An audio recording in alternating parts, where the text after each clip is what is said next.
Live from Fargo and serving you on TV, online, and on the go, this is Valley News Live at 5. A warning this evening about the dangers of fire this time of year and ways to keep your home from going up in flames ahead of the holidays. It follows an overnight fire in North Moorhead that destroyed a home.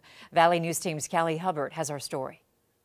Moorhead officials say the late-night fire was fueled by a Christmas tree that caught fire. As you can see, flames made their way through a large part of the home. The fire was traced to a faulty electrical cord connected to the tree's lights, which were left on. Crews were able to keep flames from spreading to the surrounding mobile homes. The fire is a lesson to us all. We've never had a tree catch on fire of any bulbs that people have purchased from us. The reason that anybody would have a problem with a fire in a tree is usually, like most families, they keep the bulbs for years and years and use them over. As they get used and folded, and wires get exposed. Jim Gumpf, president of Gumpf Displays in Fargo, sells Christmas decorations to people all over the valley. He decorated downtown Fargo for 60 years, and his latest project? Drayton, yeah, City of Drayton. So those are that's a C9 bulb. Gumpf knows about many things bright and what can cause problems for homeowners with Christmas trees. The main thing is just exposures. Sometimes there's animals that, like a cat, sometimes would jump in a tree.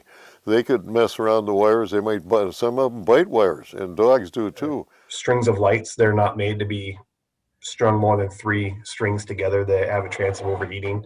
West Fargo Fire Chief Dan Fuller says live Christmas trees are a bigger fire hazard than fake ones, but fake ones can still short out and cause a fire. Any candles you have in the home or any open flames for decoration, you want to make sure there's at least a foot of clearance between the candle and any combustible products, a foot or more. Both Gumpf and Fuller remind you to shut off the lights when you go to bed or leave the house, having this conversation sooner rather than later. In the Red River Valley, Callie Hubbard, Valley News Live. For the latest on this story, you can download our VNL News app.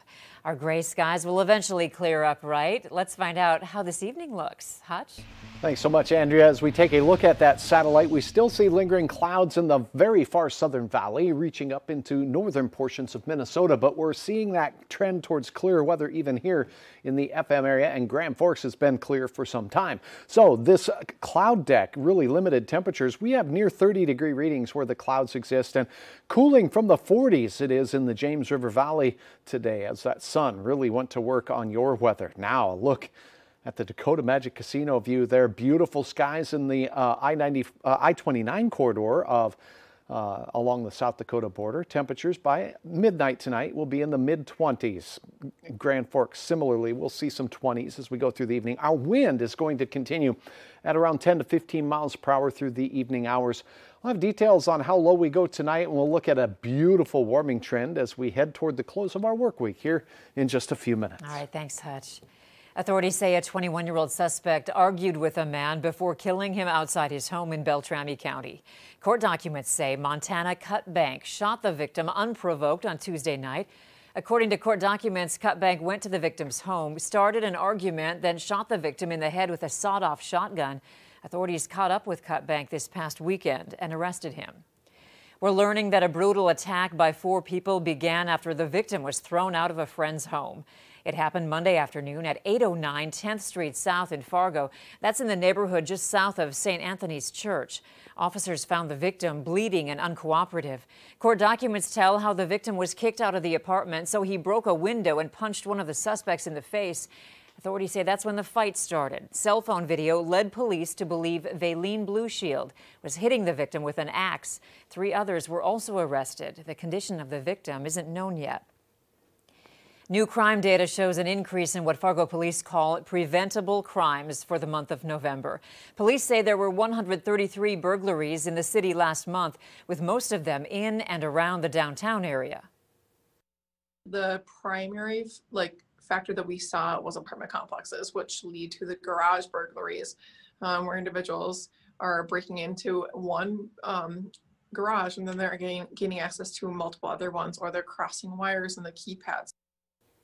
They remind you to take valuables out of your vehicle, even when it's locked in your garage, and say it's important to talk with property managers about making garages and underground parking more secure. The FBI is reminding shoppers to be on the lookout for scams this holiday season. They've got some advice that you can use, especially if you're shopping online. When you find the retailer or website you want, do your homework to make sure it's legit. See if they're listed with the Better Business Bureau. Look at the company's reviews and complaints. Make sure their address, email, and phone number are real. And be wary of online retailers offering goods at significantly discounted prices. With the pandemic fueling demand for pets, the Better Business Bureau was warning of an increase in pet scams. The BBB says you should avoid buying a pet without seeing it in person. Avoid wiring money. Beware of websites or ads with spelling errors. And if the price is too good to be true, it's probably a scam. The BBB also recommends that you get 2 references from the breeder. President Trump is pressing ahead with his legal fight to overturn the 2020 election, and he may be making plans to run again if it fails. With 7 weeks to go until he takes office, Joe Biden is making plans to tackle the coronavirus. Skylar Henry reports from Delaware. President-elect Joe Biden is keeping his transition team focused on the pandemic. Today, he took part in a virtual roundtable of small business owners. Members of the incoming Biden administration say they need to take urgent action to stabilize the economy. Currently, more than 10 million people are out of work in the U.S. Right now, the full Congress should come together and pass a robust package for relief. Congress remains deadlocked on an emergency coronavirus relief bill, something President-elect Biden has called crucial.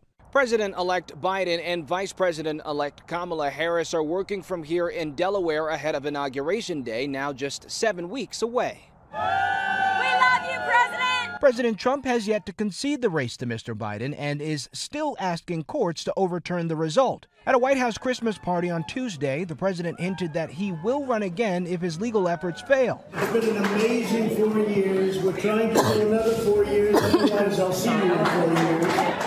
Tuesday, Attorney General William Barr said the Department of Justice has seen no evidence of voter fraud that would have changed the election's outcome. The White House downplayed that remark Wednesday, saying Barr was not commenting on President Trump's still pending civil court claims. Skylar Henry, CBS News, Wilmington, Delaware.